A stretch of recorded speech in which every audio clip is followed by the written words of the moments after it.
All right, welcome back to Educational Warfare. I'm Dr. Jordan Lauer alongside my co-host, the one and only Dr. Ryan Jackson. And as always, a huge shout out to our team, our producer, Tommy Ruth, and our director, Matt Paff. Make sure to follow us on our socials. We're at EDU Warfare on X. We're at Blue Sky, just under Dr. Jordan Lauer. And don't forget, now you can catch full video episodes on Spotify and on YouTube. Our YouTube channel is Educational Warfare. Subscribe and hit that like button so you can catch all the new episodes as they drop.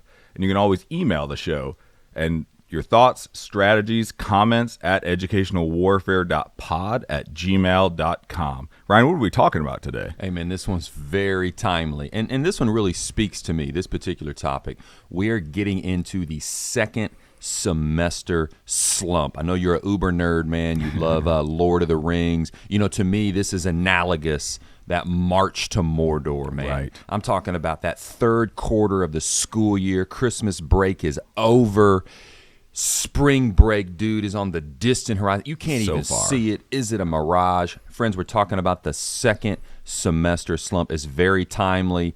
Early February for us here when we're recording this. So let's dig into not only what it means for teachers and students and administrators, but then we're going to walk away with some practical strategies to help you through that slump. Let's get into it. Absolutely. That's right. We want to talk about this time of year because it's one that every teacher feels. It's every teacher lives through, every student lives through, every administrator lives through.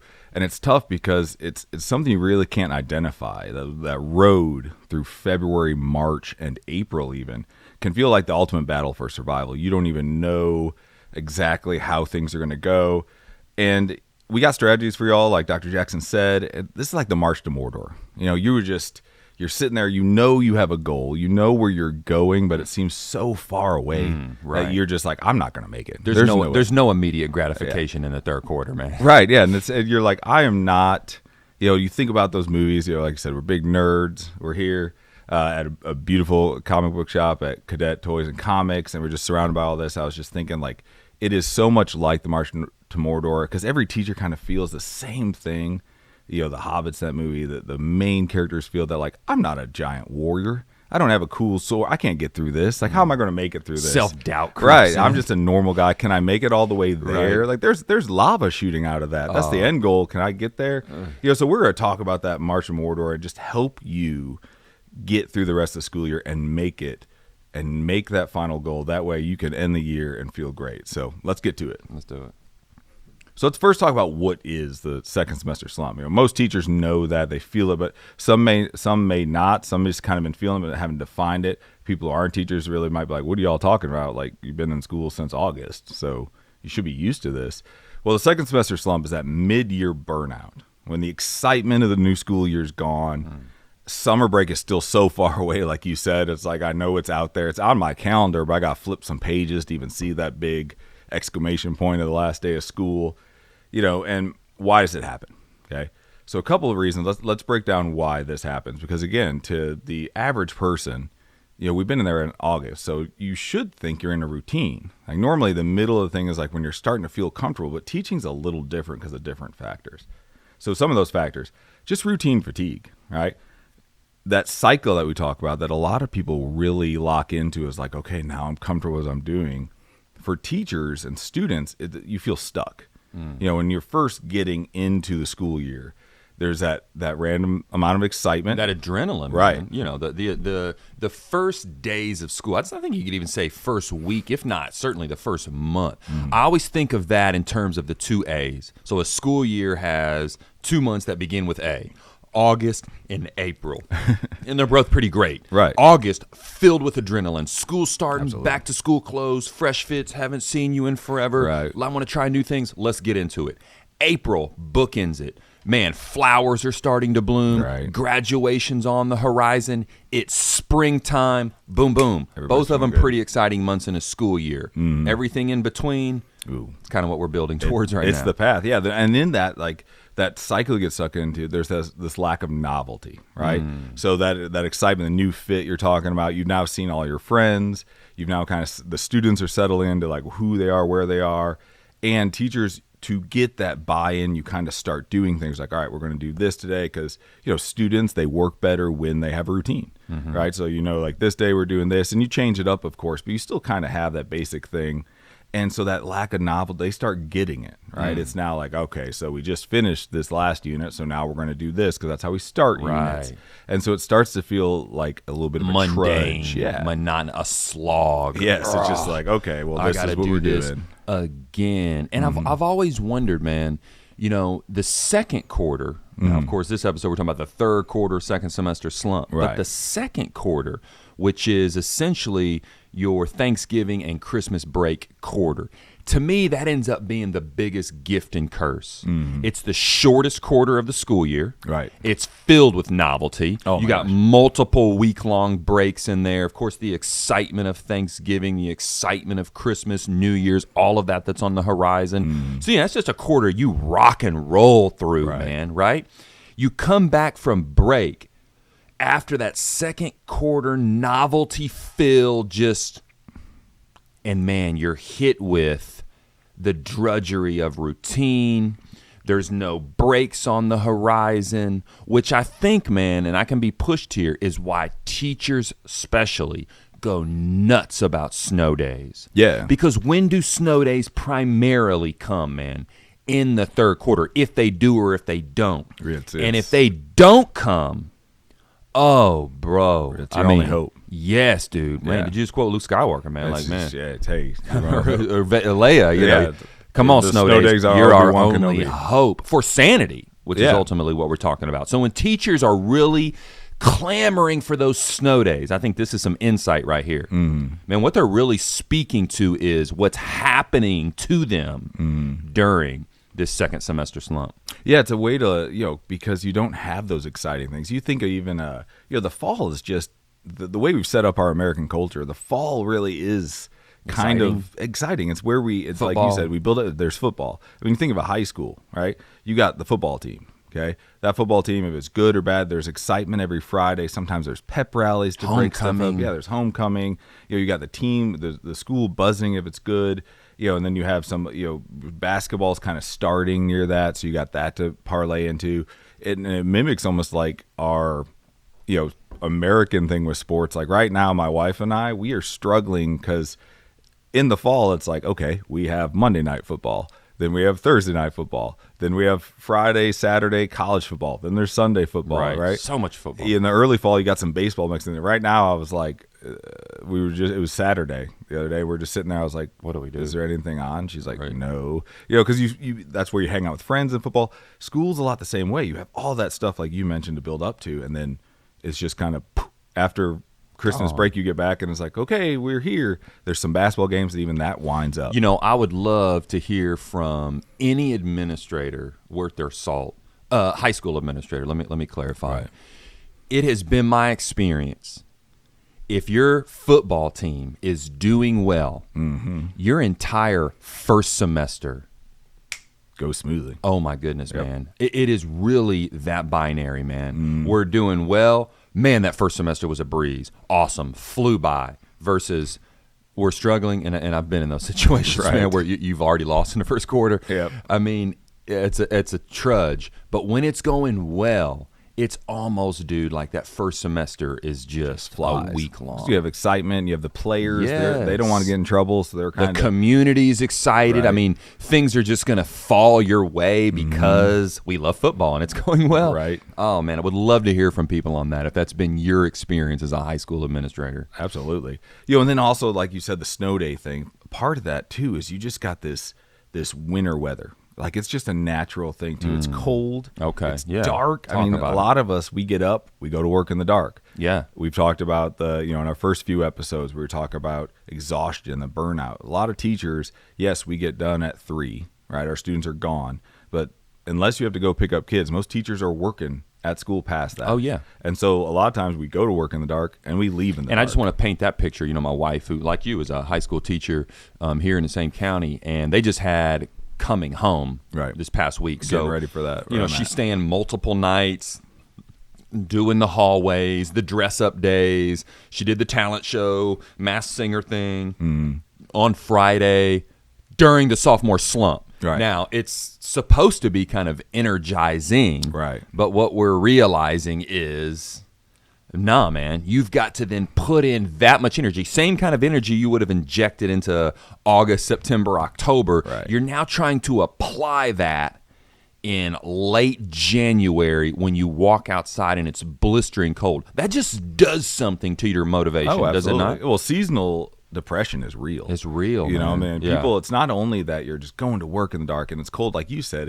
It's one thing when you're doing all that stuff, when you work late. You know, if you work late in the fall, like you walk out at 5:35, right?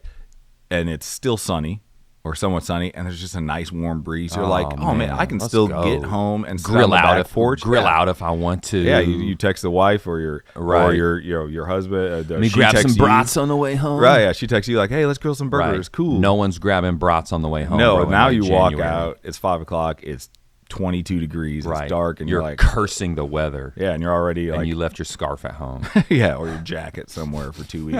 Right. And you're just like, I don't know what to do. And then on top of that, those snow days, like you said, they're little oases. They are just, you think like, oh gosh, I got this day, this week, and again, you're pulling teeth, trying to get the kids re-engaged, even that coming home stuff. Like you said, in the fall, there's that excitement. So when you have homecoming, the kids are like, yeah, we get a dance. Right. Now they've had dances. Right. Now they've been at school. This one's way more manufactured, man. Yes. And you can tell the kids respond that way too. Mm-hmm. And man, full credit to the people that are trying to pull this stuff off. They're doing it for the right reasons. Kids do say they want it. But when it's time for the application, and I just went through this with someone, the kids' motivation and energy level isn't there either. Mm-hmm. So you're at times having to drag them across the finish line, even for this fun stuff. Yeah. And man, that's brutal. It's one thing to get them to do their assignments and their work. Oh, yeah. But now I'm trying to get them to do this other stuff too. Yeah, you're trying to manufacture that like school spirit to where they're feeling the same thing. They're like, bro, I don't want to, you think of girls in high school. Oh, it's a coming home dance. They wear dresses and stuff. They don't want to go out when it's 20 degrees in the dress with a big old puffy jacket. Oh, man. And there's not that natural. It's just the feeling of humans. And there's also the tiara freezes to your head. And on top of that, so you have these snow days, which we all crave and want because it's like, okay, instead of having 15 straight days, minus weekends, of course, but most time we're still working and planning, 15 straight days of teaching in school, it's like you get that 1 or maybe 2 little days of like, oh, I can catch up on grading. And it's just, that's what brings the excitement that you naturally get in the fall, is those kids kind of get re-energized. Right. But they're also kind of addicting because then you want more. But then they're a double-edged sword. No other profession understands or even knows what President's Day is. Right. Yeah. But in education, we do, man. There it is. It's like sitting there in February. Hey, man, I'm waiting for President's Day, bro. If you check that almanac and it's like a mild winter, you're like, okay, so I get Christmas break. And I get President's Day is there. I'm telling you, man, those are the things like you cling to. And circle it on your calendar. Yeah. Like, I just got to make it to, it's one day, man. It's like, I just got to make it to President's Day. Well, and that's for non-educators, right? That's the thing. It seems selfish when you're like, oh, you want snow days? You just got 2 weeks off for Christmas. Like, yeah, we did. And that recharged us a little.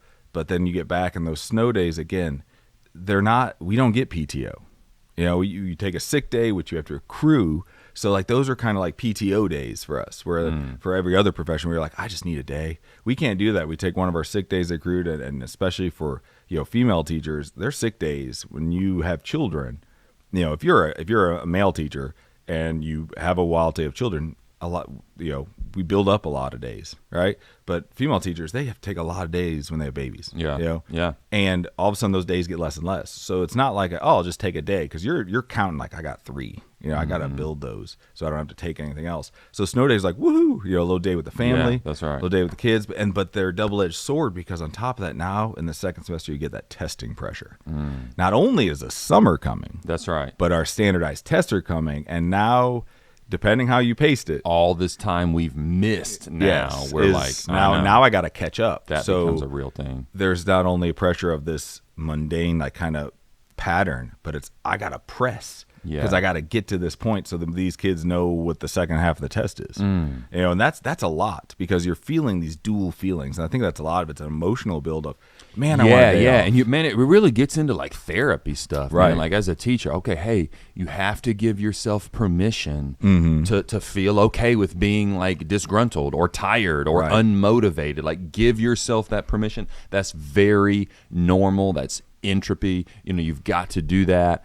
But at the same time, they're feeling this intense pressure like, yeah, but I've got this thing coming up and my kids have got to do well on it, and there's all the pressure from that. It really is, man, just a crucible of emotions during the darkest, toughest time seasonally, you know, that a human being can go through. And one last thing on it too is you kind of talked about the energy, but you also start to get this discipline fatigue, right? The honeymoon phase is long gone. You know, you get those first couple of weeks, like a lot of people say in the first semester, October is the hardest month because you've kind of had that like August, September, depending when you start, month of, hey, these are the rules. Hey, this is how it's going. They're still figuring you out. Like, what's the pattern? Yeah. You know, what do I need to do? But now they know you. They know your tests. They know how you do stuff, so they kind of know what they have to do. And teaching, like I've said this many times, teaching is a profession of the soul. And when you're in those classrooms, it becomes your little family. I mean, we're together every day. So just like a family, you start to get the quirks that come out on kids. You start knowing when a kid's, by January easily, I know when a kid's about to do something just by his tone of voice or her tone of voice. I'd be like, I know what you're doing. They're like, no, I'm not doing anything. I'm like, listen. It's almost like a parent, right? Yeah. You know when your kids, like, they give you that look and you're like, I know that look. You're about to do something bad. Don't do it. You start to do that, and it becomes that constant, like, back and forth. They kind of drop the... Chippy. Yeah, they kind of drop the respectful, like, yes, Dr. Lauer, to turn into, like, how your kid would talk to you. Like, we got to do this. I'm just as tired of you, man, Right. and what you're putting us through. Right, the veneer is off. Right. You know, and by January, February, the veneer is off, the facades are down. We're all in this thing together. So I'm going to talk to you as crazy as I want to at times because of everything that we're all experiencing and going through. Yeah. You know, for me, man, this is where you've heard me talk about fit leaders before. Absolutely. And national movement really built on empowering educators to live better, lead better. And it was birthed out of this third quarter, second semester slump, man. I even love that bit you talked about earlier, you know, where you get up in the morning, it's dark, and you put your feet on the cold floor. Just that visual imagery right there. I'm up early. The rest of the world is still asleep. It's dark. It's cold. I put my feet on the ground, and oh my goodness. And it's that kind of mindset, getting up, pushing through, staying consistent, persevering, that I found, at least for certainly about a decade. I don't know, man, I made my most advances during the third quarter, man, because when everyone else's motivation fell off, I'm doubling down on this kind of commitment, this fit leader's lifestyle. It was just my way of reframing, you know, that dark period and turning it into like a strength, you know, a strategy. And that's what you have to do. So let's look at real quick. Let's kind of look, how does it, we've talked about some of the reasons, some of the things that cause it, why we're feeling this, but let's look at how does a slump affect teachers. Let's do it. So this is like the, in Lord of the Rings, on this march to Mordor, this is like the long dark of going through Moria. Okay. Right? Like it's you didn't want to go this way. It's like I said, it's dark all the time. That's a mine. It's a cave, right? So you just going through it. You don't know what's in there. You don't know what's going to happen. You know that there's an exit, but the things that can happen while you're in that dark, you have no idea. Right. Sometimes you're just hoping, maybe you're just hoping for a path will show up, maybe a smell. The air smells cleaner this way, just like Gandalf did. That's how they found their way out. You have to sometimes just sit and think through your plan. So what does it do? So the first thing is physical and mental exhaustion. All right, we start to feel burned out. Energy's low. Patience is thin. Okay, that's one of the things. One of the things that affects teachers that causes this. The grading never stops. And we talk about that routine for students, but for teachers, it is to keep that discipline. It's grading, and then this and grading. And, now more than anything, kids nowadays, is this for a grade? That's one of the things they ask for everything. Is this for a grade? That's right. And, we've talked about this before. Not everything has to be for a grade. Like sometimes you just have to do it. But students, they put that number. It really is this carrot stick, though, kind of deal with kids. Like, well, hey, if it's not counting for something. Why am I doing it again? And don't give me your philosophical take on this will make you better, right? Whatever, man. It's not trying to hear that in February, right? Well, then you think of the student. I got 7 classes, man. I need to know, am I prioritizing this or that math homework? That's what they're thinking. Pragmatic. They're very pragmatic, right? And again, we have the disengaged students. We have the standardized testing, and all that leads up to this physical and mental exhaustion, which does make. It's almost a self-fulfilling prophecy. Like, we kind of say, oh, I'm tired of doing this. Because you get that little freedom of Christmas break. And it's like, that was nice not doing any of that. And then it's back to it. Yeah. But it's not back to it with any, like, a lot of times you don't get, sometimes you get different students at semester change, and that can help. It can. But a lot of schools now, especially with, like, more AP classes, and a lot of schools going to. But then sometimes you're starting that second semester with new students, but you don't have the adrenaline of August. So now you are essentially back to square one in one of the toughest times of the school year. I mean, so that can doubly compound things at times, versus that, all right, I'm keeping the same student, so the same routines, everything's understood, but we're into that mundane slog of routine fatigue. It's almost that. And you think that change of students would be like scenario. That change of students would be like, yes, okay, this is going to be a fresh start. But it's often, and teachers know this, sometimes it's a little scary because what if this, the personalities of the other one? Yeah. Like, I know how to deal with this, but what if this new one, it could be either great, like, oh my gosh, my first period was a little rough last semester, and now it's great. Or it could be, my first semester was okay. Gamble, man, crapshoot. Yeah, and now it could be awful. Now you're ending the year with like, oh, I got to figure out how to make this class behave. But as an administrator, you spin that. You say, look, variety is the spice of life. Right. We got to keep it interesting to keep us all on our toes. You've always got to have a spin for it, but at times, we do have to change things up mid-year. I remember a principal told me one time, he's like, anytime you change a horse midstream, they're going to get wet. I mean, things are going to happen. It just happens. So it's just, you're going to be surprised. It could be good or bad. Absolutely. And, it's also kind of a morale killer. The schools start shifting their focus about this time. You start talking, if you're on any of those things, especially on the admin side, budget meetings, looking at, staff things, you're starting to think about the end of the year. I like to think about, we're talking about the march to Mordor. Before they go into Moria, they're trying to take this path over the mountains. It's called Caradhras, right? And it's snowy and it's a little dangerous. And I feel like sometimes emails in this second semester are like Saruman standing on top of Orthanc, just chanting, making that spell, making it worse. Like every time I read an email, like, we have a faculty meeting to discuss this, it's like he's going, lush, la, li, la, la, la, and it's just making more snow fall on my semester. Like, it says, you have this, and you have this faculty meeting. Oh, by the way, don't forget to like put your kids in these columns. Email is that enchanted it's sorcerer, that wizard. Spell. I'm like, I got everything planned out, and I'm doing good, and all of a sudden I get this email, la, la, la, la, la, and it says, hey, you need to register your kids or recommend them what classes they should be in next semester. I was like, I just got like a semester with these kids. I don't want to say if they should or shouldn't do. You're late signing up for your professional development certification. Yeah. Have you worked? Expired 2 days ago. Have you worked any gates yet? No, I haven't. And it's February. You've got 6 to do. Right. That type of stuff. So it's a morale killer. It's like you just feel like you're getting hold of stuff, but then you have all this stuff to prepare for next year, and your brain's not next year. That's one of the problems with like teachers getting summers off is that we do have to cram. We have to cram this type of administrative stuff into academic time. Yeah, and it's so true. We're already starting to pre-plan as an administrator, and that's whether looking at faculty needs, concerns, like you said, budget proposals that will be coming up soon. In the spring, you do start to shift your strategizing and your thinking. All the while, you're still right here with everything that's going on in the building presently and the fires you have to put out. So it's taxing on administrators in a lot of different ways too. Yeah. Yeah, and then again, you have also sickness. That coming in, like that's morale. You get sick, it's wiping people flu right hits, now. Yeah, so flu hits. So you're trying to get these kids here. You're trying to move them to the spot to like get the standardized test like where you want them, and then you have 6 out of your class. On a random week, you might miss a couple days in a random week, and that's on top of it. So it starts to build. And then also teachers during this time, they start to get mixed with the darkness, mixed with everything else. You start to get this almost existential crisis of, should I be doing this? Like you start to doubt yourself.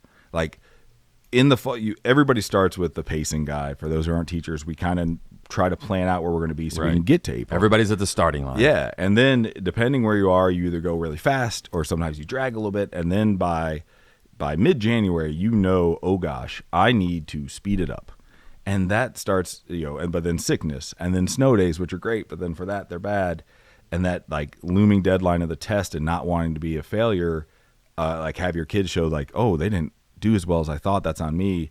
You start to go, am I a good planner? Therefore, am I a good teacher? And that on top of the darkness, on top of all that weighs on you. And then you add the little discipline issues. And everybody, even if you have great classroom management, I don't think anybody is like, I killed this, man. Like, I'm awesome. Even if you have great classroom management, you still question, like, would that have happened with a different teacher anyway? So all these little things start adding up, and you start to feel the weight of the snow on you. Yeah, like it just collapses, like you're under an avalanche. And right. we have to really fight through that. And I think we have to look at this can turn into high burnout. We talked about exhaustion in our first 3 episodes. For sure. This can lead to exhaustion. Second semester slump is a big part of exhaustion. You're fighting through it. It cannot be denied, yeah. And you get these experienced teachers start doubting themselves, and that can be really dangerous. So these type of things of how does it affect teachers? It's a mental, it's an emotional thing, and we understand it, and that's what we're trying to say. Like, we're with you right here. We get what you're feeling. I felt it. I know you felt it as a teacher and an administrator.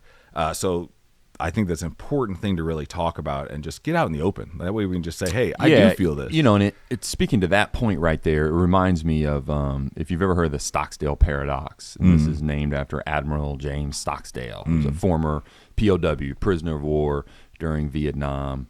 And his whole Stocksdale paradox was, the guys, the prisoners who would make claims like, we'll be home by Christmas, just uber optimistic, home by Christmas or bust, and then Christmas comes and you don't get released.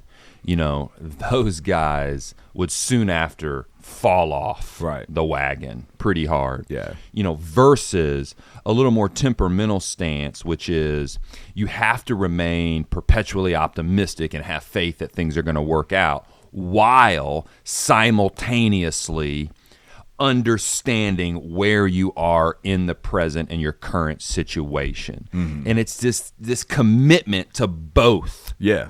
Right? And it's just really hard for a human being to do, to have that kind of commitment to both, that I'm going to remain perpetually optimistic. Hey, May is coming, man. Spring is coming. I've lived through this. You're my wife, through 19 seasons of this. Like, I know it's coming. Like you said, the exit is there. I just have to one foot in front of the other, and that kind of mentality, man, and approach to it, so that you don't quite literally go mad. Yeah, I mean, you can get just sad. It could be really tough getting there. And again, like I said, your students really start to struggle too. So let's look into how to motivate students through this, because I think for teachers too, we're adults, we're professionals. We feel this, but since we're in this position, we're going to do our job. And we're doing it really well because y'all are doing a great job. That's what you're doing. You're out there doing it. So motivating students through it can really kind of help lift us up, because they don't have those skills yet. So if you're kind of feeling it and it's dragging you down, and you're not motivating students and it's already dragging them down, man, you're trying to swim up to the top of the water with an anchor tied to you. Right. So if you kind of get them there, it's a little easier to tread that water until the flowers, until the sun, until the daylight lasts longer. So let's look at how to motivate some students through a slump. Give us some strategies. Come on. So understand, so obviously we talked about students feel this too. And what are they feeling, right? They're overwhelmed with homework, tests, extracurriculars, right? They've had all that. They've got a semester of grades, so they're kind of seeing where they're at. They're either feeling like, well, this is hopeless. I'm a C student this year unless I just pull a rabbit out of my hat and just get A's for 2 straight quarters. Or they're kind of teetering and they're feeling pressure, especially some of your higher level ones, if they're kind of feeling that. And that they have all the stuff of their life kind of on top of it, right? Like just all the extra stuff of being a teen. They're in school, so they're, that excitement that you mentioned is now wearing off, and they're getting into the teenage drama and relationship stuff, and all that's adding on top of it. They're working. And again, they're feeling that like they can't go outside because it's freezing, so they're feeling that too. There's senioritis kicks in for the older grades. Yeah, senioritis kicks in, almost as soon as second semester starts, really. But even for those junior level students they certainly haven't hit senioritis yet, but they are in full blown, here's my top 10 colleges that I'm going to, here's the ACT score for each of those that I need to attain, here's how many times I've taken the ACT, here's the area of the ACT that I suck in, that I really, they get into like this hyper fixated mode of that. So you're dealing with different types of students and whatever their goal is or anti-goal is. They might just I don't want to do anything. I'm tired of this routine. I'm just want to stay home, phone it in, whatever that looks like. But compulsory attendance says, nah, bro, you got to show up. Right. So then I'm just here and I'm going to do anything to create novelty. Yes. Right. And that's where that delinquent uprising. Yeah. And that's important things. Changing things up is one way to engage them. Right. You got to change that because, like I said, they get used to your routine, and you don't want to make it. I'm not saying, hey, to avoid the slump, here's some more pressure and exhaustion of completely change the way you do stuff. Not saying that. But if you're a type of teacher where you do have a pretty steady routine, it's like, hey, we have the exam or the test, and the next unit starts. You do vocab on unit, day one. That way they get the stuff, and then you go over some notes, and then it's like break down a worksheet. You're kind of in that pattern, you got to change it up a little bit, right? And in my book, The Two Backpacks, we talk about novelty. The teenage brain loves novelty. Yeah. Like you just said, they want to experience and do. It's part of our development, right?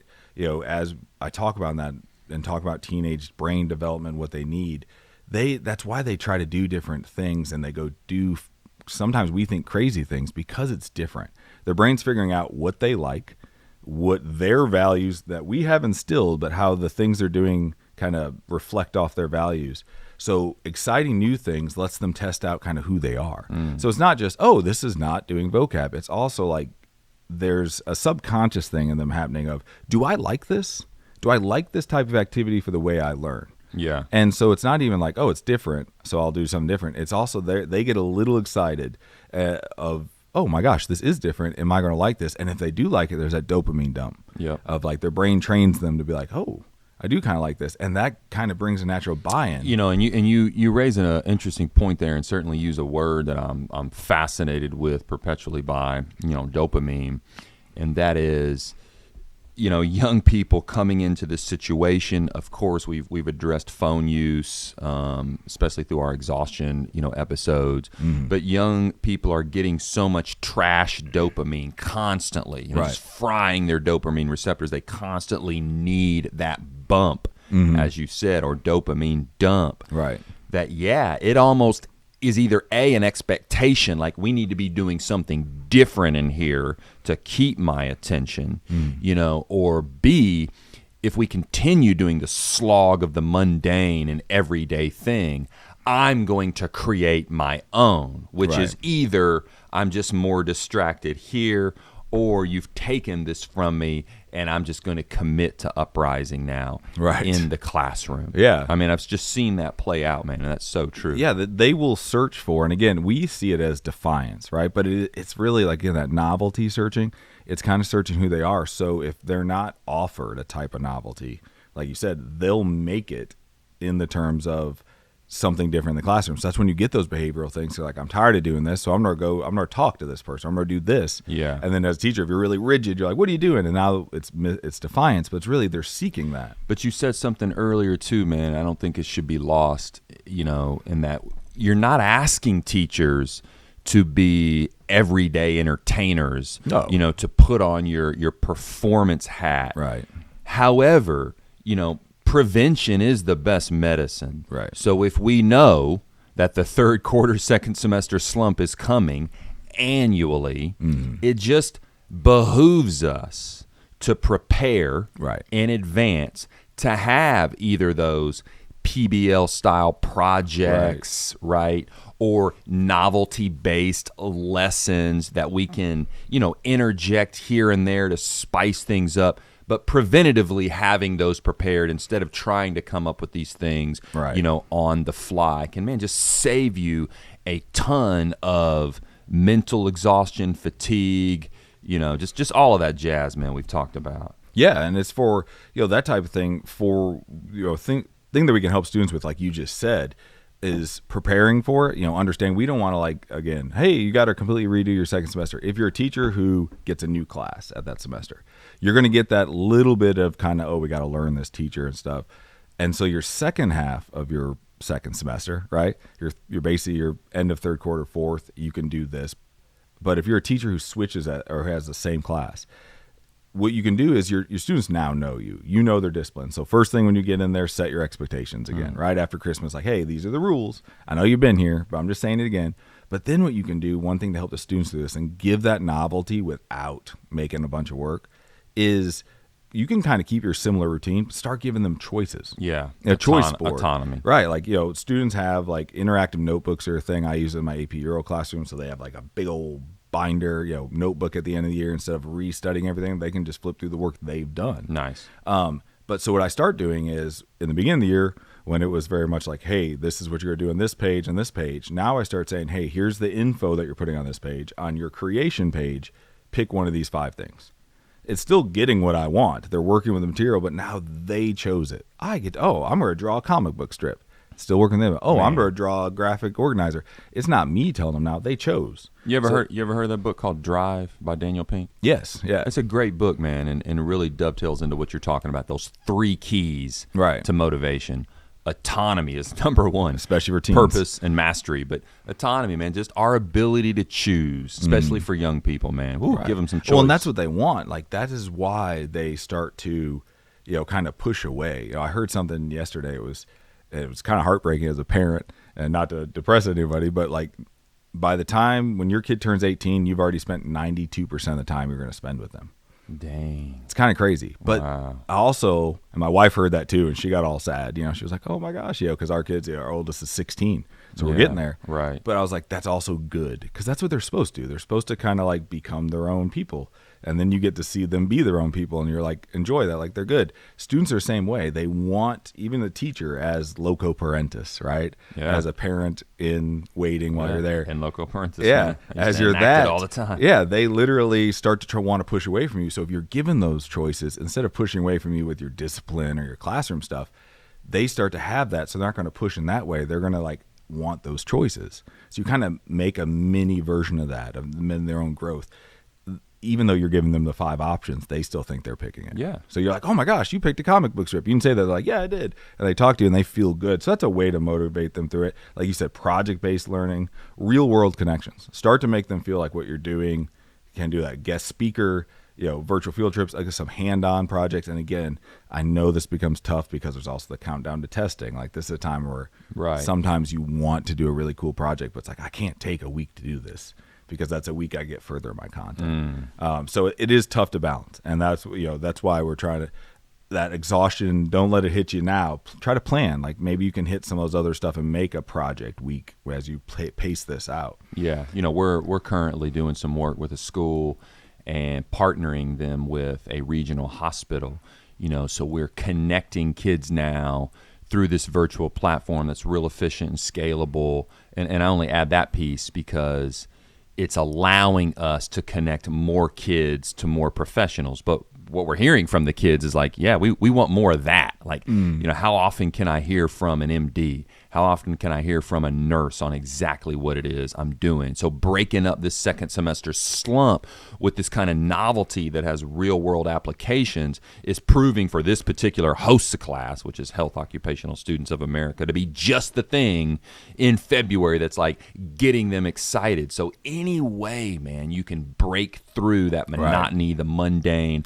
But I loved your piece about real world applications and tying in guest speakers, novelty kind of platform situations where the kids are creating, uploading, getting feedback. Man, all that stuff, man, can just break us through this real dark time in second semester. It can, and part of what you said is like you could gamify the classroom. Gamification's a really interesting research field. It's growing. There's a Tennessee teacher who turned their exam review into like a Survivor style game. So you could vote people on and off. You got immunity, just that little stuff. Or that a Florida teacher, I was reading about this. They turned their unit, basically every assignment, into like an NCAA style March Madness bracket. Nice. So if you pick this assignment, then you go to this one, and it all leads to the review for the test. So it's that real choice. Right. And they're like, oh, I want to do that, and they're trying to see. They start going like, if I pick this route, will I get there faster to the review thing quicker?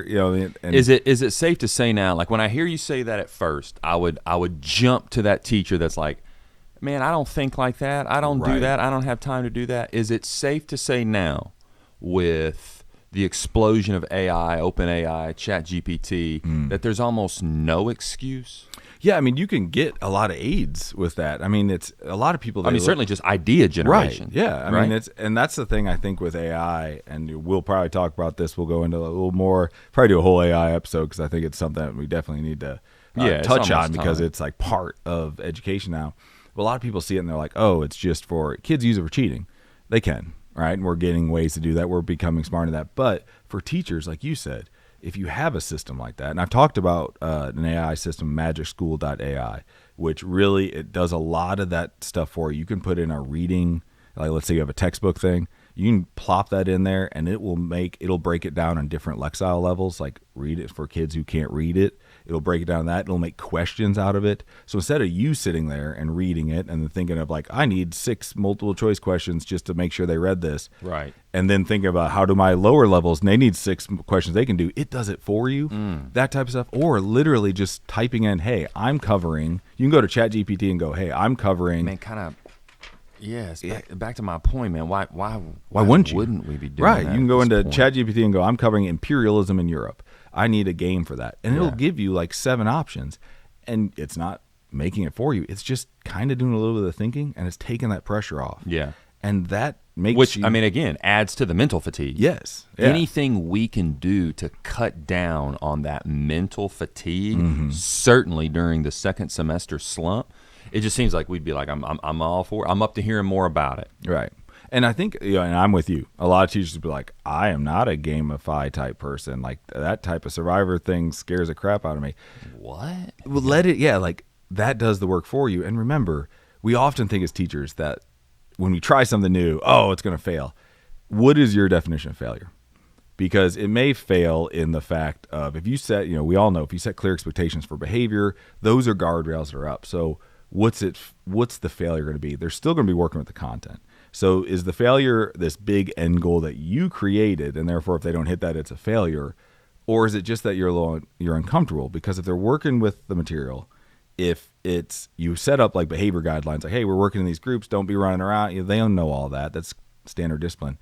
Even if it doesn't kind of fizzles, it's not like, oh, that's not this big reveal. They still worked in the content.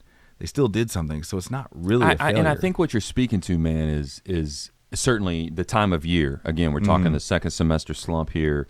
When you try to implement something like that new in the middle of the year, we've already talked about the adrenaline's gone, the excitement, the novelty of the new year is gone. And I think teachers, or at least I have felt like, and I'll include myself in this, we want it to be routine so fast. We want to be great so fast. Yeah. And it's back to that giving yourself permission to fail, or asking yourself, what does that failure really mean in this context? All right, I lost control of the class, and I'm using that loosely. Right. Like, man, we got off protocol, kids were doing this, man, today was a bust. But we were still in content, right? I'm still attempting something new. Right. I did learn from it. I learned that this part of it did not work. Right. I've got to adjust that.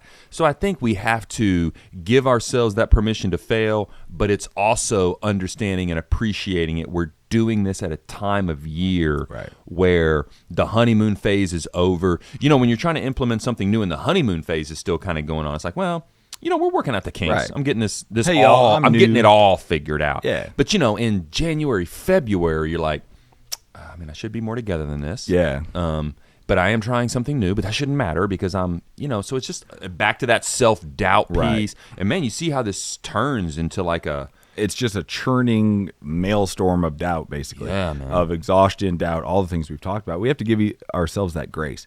We all want, if a principal opens the door, to it look perfect. That's kind of like the teacher like mindset. Like if they open the door and it looks like chaos, they're going to think I'm not good at my job. The point is are they learning? Again, set up those expectations. Nobody ever, a new teacher especially, please hear this. You should never, ever start a any type of assignment, especially a gamification one or one that's moving without setting those behavior expectations. Yeah. That should be thing one. So if you do that, then you're good. You know what I mean? Then other than that, again, it's not really failure if they're working with the content. So use those type of things. And, the final thing kind of motivates students here is, it's like once they get out of Moria and the Lord of the Rings, they just awful things happen and they walk in the forest and they go to Lothlorien, which is like a beautiful elven kingdom in these woods. And it's a time of rest in the middle of this journey. Right. And sometimes you need that little like refresher. Spring break. Right. And so you need the one thing that can refresh you in the middle of that dark journey is positivity. The power of it. Right. Sometimes students need to hear that they're people too. We do two things with teenagers. And I talk about this in the 2 backpacks as well. We often say, hey, you look like an adult now. I expect you to act like an adult. While also knowing their frontal lobe's not developed. We know that, but we still say, oh, you should act like an adult. Right. So we put those expectations.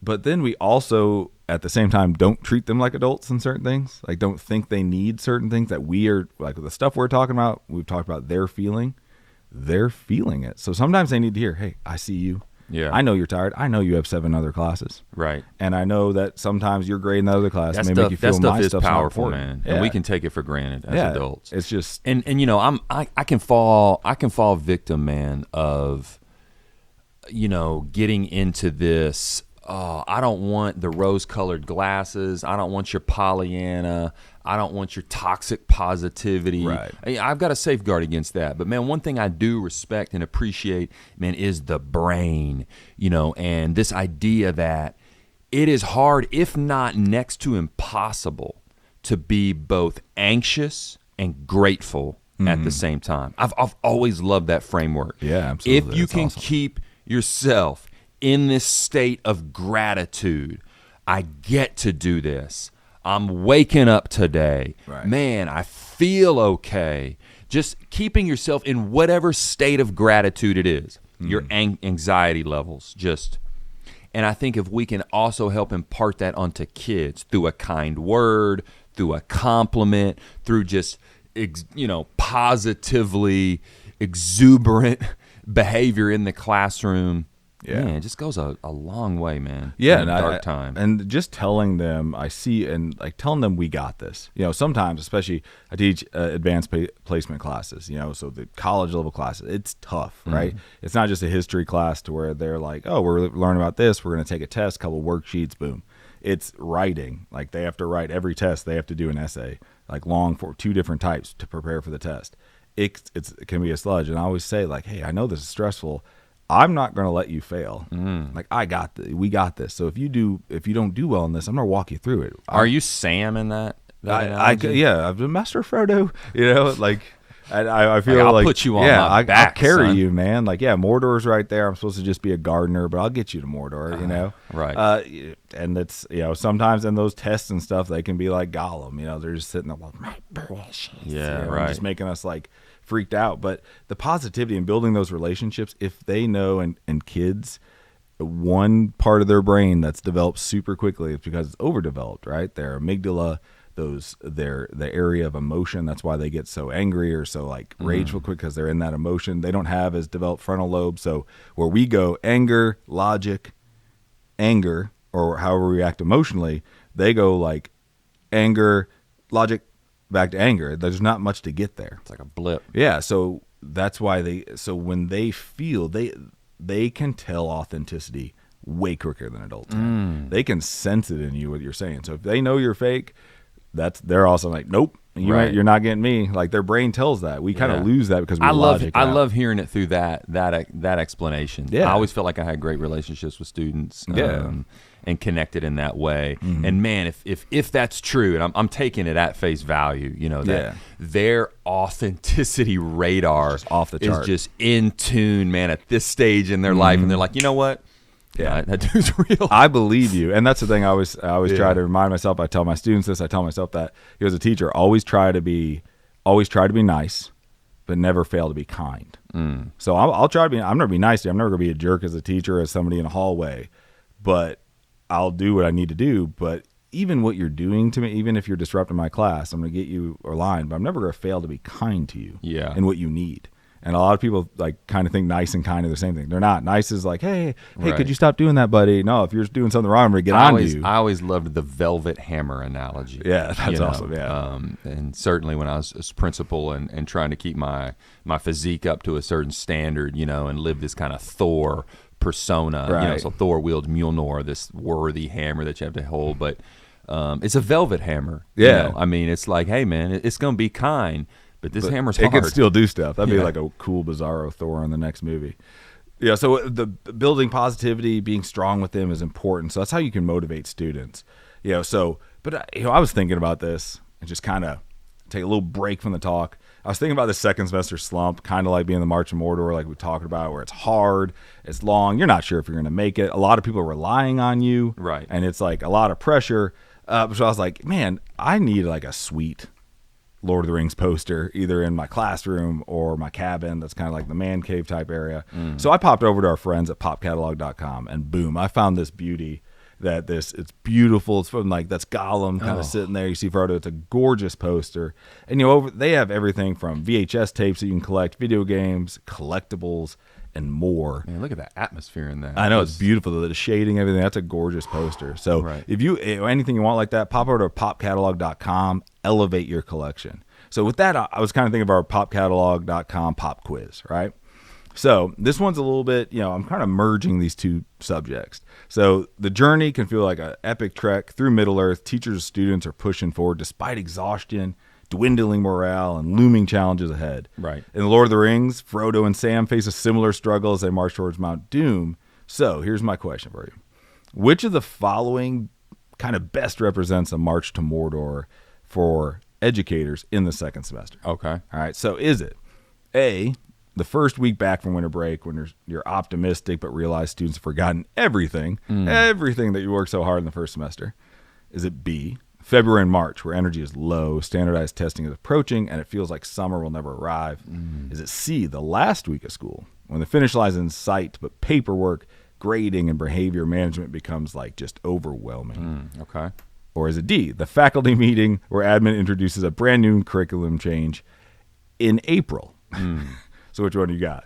So, I used some test-taking strategies here, man, Right. and I quickly got it down to my 50-50. I eliminated C and D Gotcha. mostly because, hey, we're at the finish line. It's springtime. Dude, the weather's warm. Right. I mean, once that has happened, you can still deliver bad news to my face. But you know what, bro? I can go stand outside, man. And Feel that spring breeze. Oh, bro, and baseball's back on. I mean, it's a different vibe for me. So I'm eliminating C and D and getting down to my 50-50.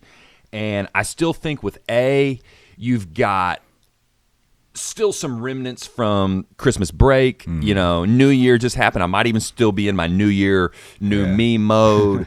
But B, man, that February and March, if there's been no snow days, it's only President's Day. March hit. I remember growing up in elementary school, they'd say March comes in like a lion and out like a lamb. March can be a brutal month, dude. You're waiting for it to get warmer. It doesn't. Right. Maybe the rain started earlier and it's cold. So I'm going unequivocally, man, B. That is correct, Mike. Oh, that is the right that one. Is. Yeah, you're on a roll here, man. Man, I am. That long, grueling stretch. I mean, that's the Yes. most like it to me just because, like we were talking about, you got all these things building up and it's just a sludge and a trudge to get through it. So That should be worth certification points, man. It should. That should count towards licensure right there. Absolutely. It's something that we should, like, new teachers definitely talk about, like, because I think a lot of new teachers are just thrown into it.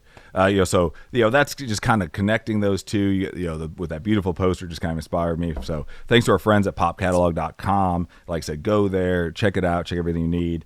Elevate your collection. Man, can I just real quickly? Absolutely. I just bought one of their posters myself, man. 1981 original Mad Max 2. So Road Warrior, but it's gorgeous. It's not the it's not the graphic art one. It's the one with Mel Gibson on the front. It's got all the top 10 lists down the side of it. Anyway, man, it's beautiful. It's from 81. It's vintage. Very excited about that one. I got it from my boys at popcatalog.com. Yeah, that's a gorgeous poster and a great film, by the way.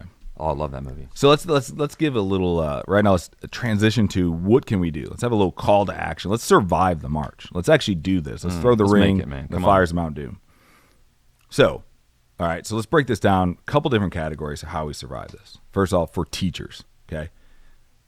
find small wins every day. Find something that's a win. You know, makes the day better. Something to be grateful for. Yeah, like just something there that's going to be great for you that you can do that. I think that really helps motivate us through this. It's something, you know, and you can do that during your Christmas break. Just take a minute to be like, what were wins? Like, what were things that went great? What were things that didn't go great? And I think if you're able to kind of break those down in that during Christmas break, then you're able to say, okay, these are my wins. If I can make these things a little better, if I can see these things still, and I think that positivity again.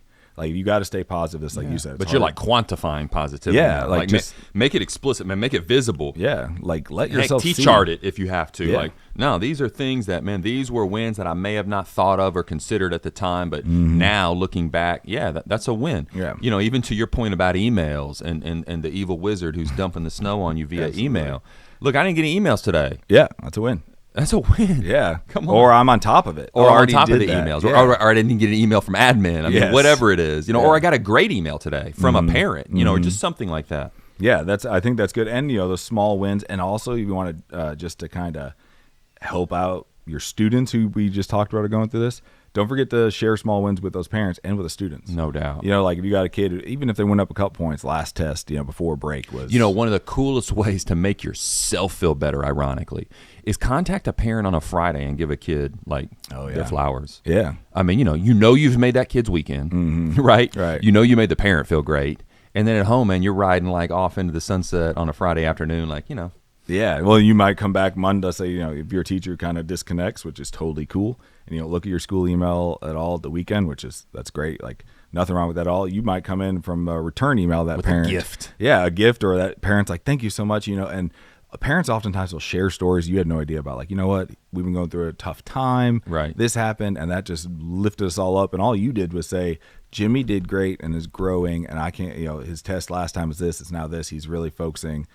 He's awesome in class. Super simple. And you know, those can be to that kind of debits and credits model. You know, when you pump a lot of credits into a machine like that, but then you have to pull a debit later on a kid. When you've been communicating with parents positively too, man, pulling that debit is a lot less difficult. Absolutely. You know, because they know, man, he won't just call us when it's doomsday. Like, right. you know, so this keeping those lines of communication open is very pragmatic as well. Yeah, and like we said when we were talking about another thing you do, like we said when we were talking about exhaustion, lean on your fellow teachers. We're all feeling this. Yep. Don't go through it alone. Yep. Just, I mean, it's okay to just walk through and be like, oh, it's so dark today and cold. This sucks. They're like, it does suck, and you can just vent a little bit. It's okay to vent, right? Yeah. People get this like venting's bad. Strength in numbers, man. Yeah, laugh. Find something to laugh about. That's support right. each other. Yep. You know, be that one again. Like, not to add pressure. Sometimes you feel like when you give people strategies, you're adding more to their plate. You know, and don't forget, man, even within that small team environment, thinking teachers, your next door neighbor, your PLC team, whatever it is, you know, the impact of belonging. So when I'm sharing those experiences during this really tough time, what I'm doing is fostering that perceived sense of belonging, which is unlocking my efficacy, just capableness. Now I feel capable that I can make it through the Trek to Mordor, through the second semester slump, because I've got this belonging with my team. I'm leaning on other teachers during this dark time. Yeah, and you know, little acts too that can make you feel better, and it'll probably create some reciprocation. If there's something that kind of cheers you up when it's dark and gloomy, let's say you're like, you know what, I'm gonna go get a donut because I just need some sweet. Grab some for your team. You know, like put them in break room, be like, hey, y'all got donuts. That raises everybody. There'll probably be reciprocation. Somebody do it later, right? And just make again belonging. You walk in and you're trudging. You had no idea there'd be something. There's a box of donuts. I know it's not healthy, but sometimes it's just like, oh man, that would be nice. You bring those in on Friday, man. I'm crushing 8 of those things. Hey, you know, just whatever happens. Yeah. You know, personal goals. We talked about small rewards help. Reward yourself. Like, no, we can't take a day off probably because you don't want to like artificially do that. But if you get through the first, you know, if you hit, you know, right now February 1st, there haven't been many snow days. Give yourself a little reward. Like, I did it. You know, like, I'm here. I made it through a month. Something small. Maybe you go out and grab yourself something you want. Maybe go to popcatalog.com and buy a poster you've been looking at. You know, just something, and that's okay. Like, you've earned it. Treat yourself. Yeah. You've earned it. Don't sit there and go, my only treat is summertime. Treat yourself. Not your only treat. Like, you've done a good job. And advocate for better working conditions. If you see something systematically wrong, speak up. Speak on it. You know, your administrators, and you can speak to this, they probably want to know. Like, they're dealing with so much. They may not know that this little thing is just kind of a thorn in some of the teacher sides. Yeah. And a lot of teachers are afraid because, like, oh, we don't want to be that guy. Don't kick in the door and be like, if you don't do this, but say, hey, by the way, just talking to some other teachers, this has been happening and it's just odd to us. It's a little irky. Could we fix that? They'll probably listen because they want their teachers happy. Yeah, and I think that even kind of ties into, how can administrators help out through this time, through the second semester slump? And part of that is things we've talked about, providing autonomy to teachers. Man, if you've got a professional development day coming up, man, don't just do what you think needs to happen, or even some of these unfortunately mandated district directives. You have got to spice this up with some autonomy, right. Hearing from your teachers, hey, what makes sense for us to be digging into right now? We've got to do this professional development piece, but there's no reason why you can't give them some autonomy, some choice into that to actually do something that's worthwhile. And also, recognizing those struggling teachers. That means listening when they bring their right. attentions and their struggles to you, but also being perceptive. That means canvassing your building, having your finger on the pulse, different wings, different teams, different teachers. Right. We were in close proximity to a neighborhood Sonic. So, on Fridays ever so often, man, I'm just going there and picking up those Route 44 Sonics for the entire staff. And that's then, awesome. Even in midwinter, man, you get a slushy of that size, just that sugar bomb late afternoon. Yeah, I get an ocean water. I'm happy. Yeah, Man. come on, man. I mean, that's just little things like that Yeah. can really go a long way, can kind of pull somebody through. So there are things we can do even as administrators to somewhat lighten the load, to impact positivity, to help create belonging in a time when we can feel very isolated and cold, both metaphorically and literally. Just going out of our way, man, to see teachers and make sure that they're valued and they're heard, feeling grateful about what we're trying to do, less anxious. I think it goes for both teachers and administrators. Absolutely. And, with administrators too, that just showing that care really, and we all know you care, but it just kind of showing teachers that they're going through that, don't, like you said, professional development, make it meaningful. If there's a random February staff meeting that's just kind of in February, you have no idea how much it means to teachers. Like, hey, we're, staff meeting, we're going to be here. Just catch up on stuff. That's, come see us. We got a little treat for you when you sign out. Come see us at 3:45. Until then, just your time to just kind of catch up with stuff. They come down. They sign the sign-in sheet, you hand them a little treat, like you said, something like that, and they get to go home. And that was the faculty meeting. That means a lot because, one, they kind of were able to prioritize, like they thought they had to be there. So they kind of shifted their schedule of getting kids and stuff. So they got to do something, and they get a little treat instead of sitting through, something. A lot of the veteran teachers, well, you have to make sure that your testing forms, like we know. I've been doing this 15 years. I know. New teachers definitely need to know, and you may have some one-on-ones with them, but that's just those little moments where it's not just I'm sitting in this meeting because it's the second Tuesday. Can go a long way. Man. Yeah. And for parents and students, parents, support your students by reinforcing those healthy habits. Like, you're us, like we are a reciprocal cycle of helping each other. We're going to get them educated. We're going to make sure they do all the things you're supposed to do at school, at home. Make sure they're doing their homework. Don't let that darkness and stuff kind of get them to where they're just not doing their stuff and then falling behind. And then you got to have a rough fourth quarter because now they're catching up. Let's not let that happen because that weighs you down. Right, for sure. Tell them to stay strong, finish strong. Small rewards work for students too. Just like I found in this, especially if you've kept your class and you really get to know them in the second semester, some things in the first semester you may make mandatory, just start making extra credit, right? Like the ones you're going to know who needs it. Like you can do, like, it might be like, okay, I did this understanding worksheet to kind of check, make that extra credit, and the ones who want to do it, they get a little reward. Or I'm just hearing you say remain flexible. Yes, flexibility. At a time when the cold can make us feel so rigid and frigid, remain flexible above all else, right? Be like water. Yeah. When it seems like it's going this way, man, then shift it back this way. And just remembering that you do have that kind of flexibility. By nature as a teacher, you are highly adaptable, right? So lean into those things, especially during this time of year. Yeah, and just like I said earlier, remember, failure is, we put a lot of pressure on ourselves because we want to be great and we want everything to be awesome and our class to be perfect. But failure is, what's your definition? Like if they're working with the content and no, you didn't get the end goal, but if your room's not on fire, if there's not a mass riot in your room, it's not really a failure. Like if the kids are doing that, so try those things. Understand if they're working with the content, you're good. And the second semester is tough, but you're not alone. Keep pushing forward, lean on your team. And remember, summer's coming. Like it's there. You're doing a good job. Like you were there. You're doing a good job. You're gonna be flexible. That's right. So I think this is a really cool. It's a cool topic to just get out there. It is, and it's a very honest topic. Right. I mean, and anybody that's in the profession or been in the profession understands the authenticity of this particular topic, how pragmatic it is, how real it is for so many people, if not all people literally involved in it. So, I'm glad we touched on this one, and would love to hear, from our audience. Again, back to that principal question that I had for administrators at the high school level. If you are a high school principal and your football team is doing well, I would love to know how that impacts your entire first semester and its running. So that would be cool. Great episode, Dr. J. Yeah, thanks. Thank you all for joining us at Educational Warfare. Remember, the second semester is brutal, but we're in this fight together. When that spring weather starts coming, those are the Eagles flying in to come take us back to Rivendell, and then we'll be in this beautiful area. We'll be with our friends. We'll be hanging out. We can all do this, right? Frodo made it at Mount Doom, so can you. So thank you for being here. Send us your strategies, like Dr. Jackson said, to educationalwarfare.pod@gmail.com.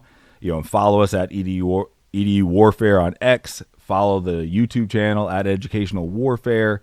And for Dr. Ryan Jackson, for Tommy Roof, for Matt Paff, I'm Dr. Jordan Lauer, saying thank you for listening and thank you for being a part of the fight.